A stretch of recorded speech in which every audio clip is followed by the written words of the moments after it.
দৈনিক 10 star BD24 সত্যের সন্ধানে আমাদের যাত্রা।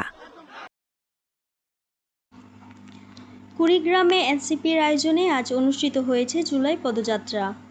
আমাদের প্রতিনিধি মোহাম্মদ হাসান মাহমুদ জয় কুড়িগ্রাম থেকে পাঠানো ভিডিও চিত্র থাকছে বিস্তারিত। এতে উপস্থিত ছিলেন এনসিপির কেন্দ্রীয় সদস্য সচিব আক্তার হোসেন, মুখ্য সমন্বয়ক নাসির উদ্দিন পাটোয়ারি ও উত্তরাঞ্চলের মুখ্য সংগঠক সরজিস আলম। বুধবার 22শে জুলাই বিকেল ৩টায় কুড়িগ্রাম বিজয় স্তম্ভ থেকে এই পদযাত্রা বের হয়ে পরে জেলায় গুরুত্বপূর্ণ সড়কগুলো প্রদক্ষিণ করে কুড়িগ্রাম শাপলা চত্বরের জুলাই পদযাত্রা নিয়ে আলোচনা সভা অনুষ্ঠিত হয়।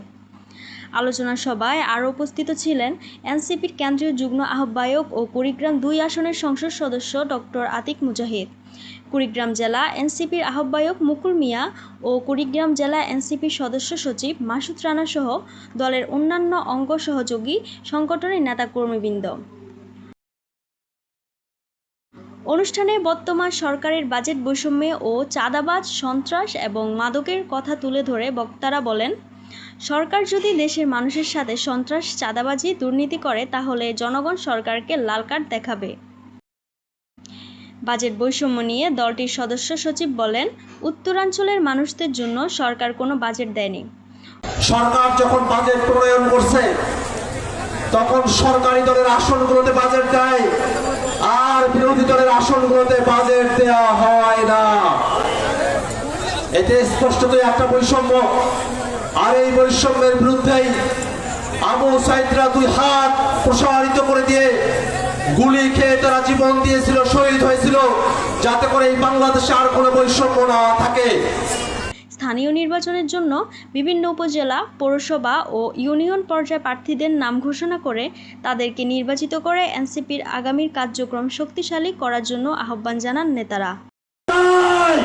বাংলাদেশের সংস্কার যদি না হয় সব পাখনা ভেঙে মাটিতে পড়ে যাবে।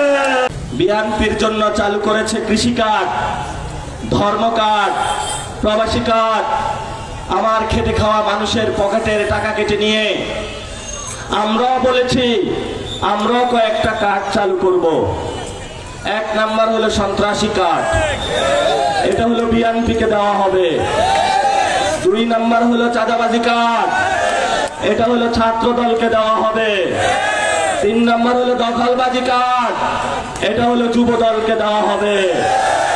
আর একটা সম্মিলিত কার্ড হবে যেটার নাম হলো লাল কার্ড। এই লাল কার্ড মাননীয় প্রধানমন্ত্রী তারেক রহমানের হাতে ধরিয়ে দেওয়া হবে।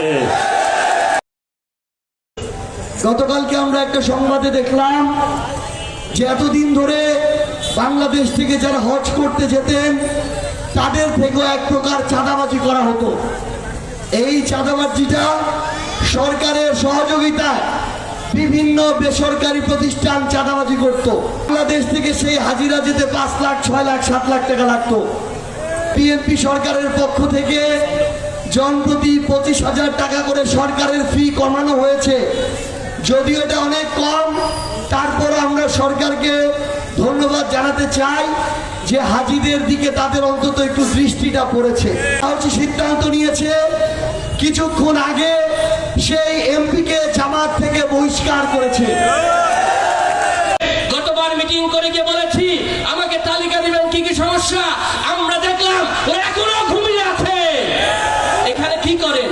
সরকারি টাকা নেন, সরকারের টাকায় চলেন, আপনারা মানুষের ভোগান্তি রাখেন।